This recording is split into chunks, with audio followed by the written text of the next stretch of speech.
pintura. May curtain rod na din, tsaka vanity mirror. Ito, vanity mirror yan. May mga konting appliances.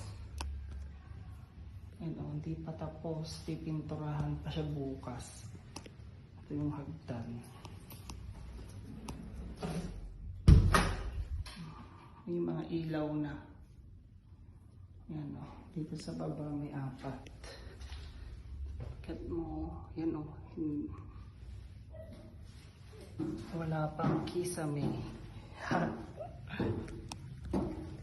Mahuli na lang yung kisame kasabay ng partition.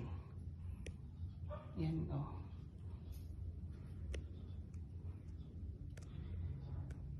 Nagkakaporma na. Yun lang, bye bye. May mga kurtin, ay, ayan o. Lagyan din niya ng curtain rod.